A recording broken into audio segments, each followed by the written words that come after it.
Salut à tous! Alors aujourd'hui, dans cette courte vidéo, on va parler du cours sur les lipides. Les lipides sont une famille de molécules qui dérivent toutes de l'acétylcoenzyme A.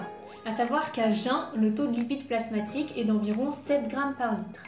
Donc maintenant, on va s'attarder sur les différentes classifications des lipides. Il y a différentes manières de les classer. Et la première, c'est de différencier les lipides simples des lipides complexes. Les lipides simples sont formés d'atomes uniquement de carbone, d'hydrogène et d'oxygène. Les lipides complexes sont formés des mêmes atomes de carbone, d'hydrogène et d'oxygène, mais peuvent aussi être formés d'atomes d'azote, de phosphore et de soufre.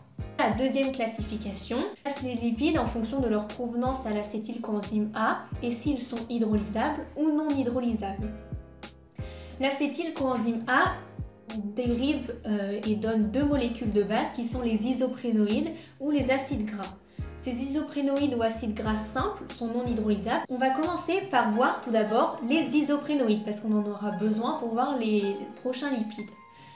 Les isoprénoïdes sont donc des polymères d'isoprène qui est une molécule formée de 5 atomes de carbone et 8 atomes d'hydrogène. Donc ces isoprènes vont se polymériser et former par exemple des diterpènes, des triterpènes, des tétraterpènes, etc. Ce qui nous importe et ce qui nous intéresse aujourd'hui, ce sont les triterpènes parce que c'est eux qui vont donner le cholestérol. Donc le cholestérol, très important à connaître, vous devez connaître la structure par cœur. Donc cette structure, elle se base sur le noyau stérane. Noyau stérane qui est formé de 4 cycles et qui comporte 17 carbones. Sur ce noyau stérane, on va rajouter différents éléments. Tout d'abord, sur le carbone 17, on va rajouter une longue chaîne ramifiée de carbone. Sur les carbones 10 et 13, on va rajouter des groupements méthyle et sur le carbone 3, une fonction hydroxyle. Cette fonction hydroxyle va donner le caractère amphiphile du cholestérol. Au final, le cholestérol contient donc 27 carbones dont 8 sont asymétriques, ce qui nous donne une possibilité de 256 isomères, dont un seul n'est en réalité dans la nature, c'est le cholest 5N bêta 3-ol, ou 3 bêta-ol. 5N parce qu'on rajoute dans le deuxième cycle une double liaison en position 5, et 3 bêta-ol parce que la fonction hydroxyle sur le carbone 3 est en avant du plan. Ce cholestérol va servir à la constitution des membranes, mais aussi à la formation des hormones stéroïdes et des sels biliaires. Donc maintenant qu'on a vu les isoprénoïdes, on va pouvoir passer à l'autre molécule qui sont les acides gras. Ces acides gras, quand ils sont simples, sont juste des acides carboxyliques avec une longue chaîne carbonée.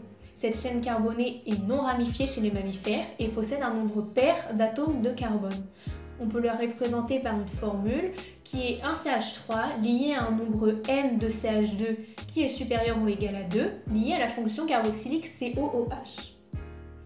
Ces acides gras peuvent être saturés, c'est-à-dire qu'ils n'ont pas de double liaison, ou insaturés. Ils possèdent des doubles liaisons qui sont en une disposition particulière. Premièrement parce qu'elles sont en position 6, les groupements prioritaires sont du même côté de la double liaison.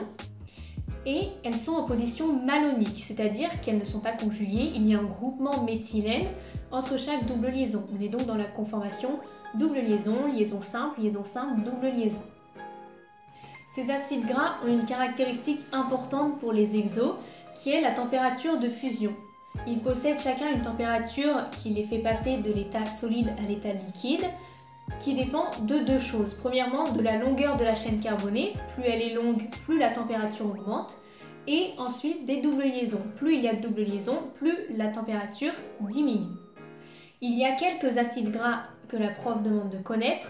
Donc parmi les saturés, il y a l'acide stéarique et l'acide palmitique. Et parmi les insaturés, il y a l'acide linoléique et alpha-linoléique, qui sont des acides gras essentiels, c'est-à-dire qu'ils ne sont pas synthétisés dans le corps humain et qu'ils doivent être apportés par l'alimentation, et en plus l'acide arachidonique.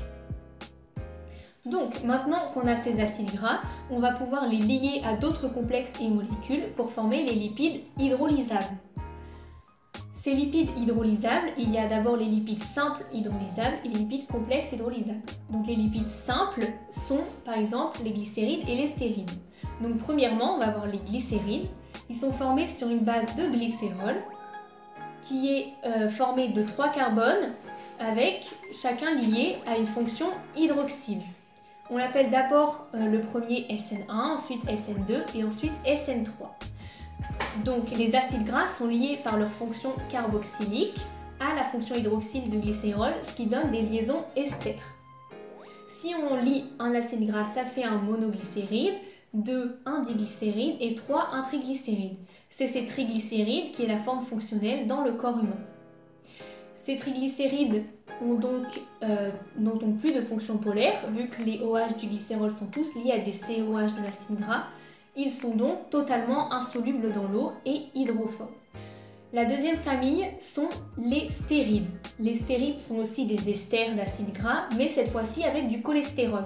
La fonction carboxylique de l'acide gras va se lier avec la fonction hydroxyle en C3, comme on a vu tout à l'heure, du cholestérol. Comme les triglycérides, il n'y a plus de fonction polaire comme elles sont liées entre elles. Il est donc totalement hydrophobe et insoluble dans l'eau. Ces stérides vont servir à transporter et à stocker le cholestérol. On passe maintenant aux lipides complexes hydrolysables. Ils sont complexes, comme on l'a dit tout à l'heure, parce qu'ils comportent, outre le carbone, l'oxygène et l'hydrogène, parfois de l'azote, du phosphore ou même du soufre. On a premièrement les glycérophospholipides. Ces glycérophospholipides proviennent tous d'une molécule de base qui est l'acide phosphatidique.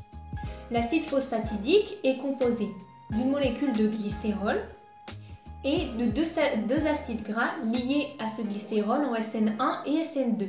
On a donc un diglycéride. Et le troisième hydroxyle, tout en bas, le SN3, se lie à un phosphate. Ce phosphate va pouvoir ensuite se lier à une fonction alcool autre. Cette fonction alcool, qui peut être soit une choline, une éthanolamine, une sérine, un inositol ou un glycérol. Ces alcools vont se lier, de par leur fonction hydroxyle, à l'oxygène du phosphate. On va donc avoir une liaison phosphodiester. Ces glycérophospholipides vont donc pouvoir être hydrolysés, puisque ce sont des lipides hydrolysables. Cette action se fait par des phospholipases. On en a plusieurs types qui vont couper à différents endroits. Tout d'abord, on a la phospholipase A1 qui va couper l'acide gras en SN1. La phospholipase A2 qui va couper l'acide gras en SN2. La phospholipase C qui coupe entre le glycérol et le phosphate et qui va donc libérer un diglycéride et le groupement phosphate plus alcool. Et la phospholipase D qui coupe entre le phosphate et l'alcool et qui va donc libérer d'un côté l'acide phosphatidique et de l'autre côté l'alcool qu'on avait rajouté à la base. Ces glycérophospholipides appartiennent donc aux phospholipides, comme ils contiennent du phosphore. Maintenant, on va parler de la dernière catégorie qui sont les sphingolipides. Ces sphingolipides sont aussi des lipides complexes hydrolysables. Donc ces sphingolipides sont sur une base de sphingosine. La sphingosine est un aminoalcool. Elle possède une fonction amine et 2 fonctions alcool. Premièrement, cette sphingosine va se lier à un acide gras par son groupement amine. Le COH de l'acide gras va venir se lier à la fonction amine de la sphingosine, ce qui nous donne une liaison amide. L'ensemble sphingosine-acide gras est ce qu'on nomme la céramide. Cette céramide va pouvoir se lier à d'autres groupements au niveau du premier OH de la sphingosine. Tout d'abord, on en a 2 types. On va pouvoir avoir des liaisons esters avec des phosphates. Soit un phosphate seul, soit un phosphate et une choline, soit phosphoéthanolamine.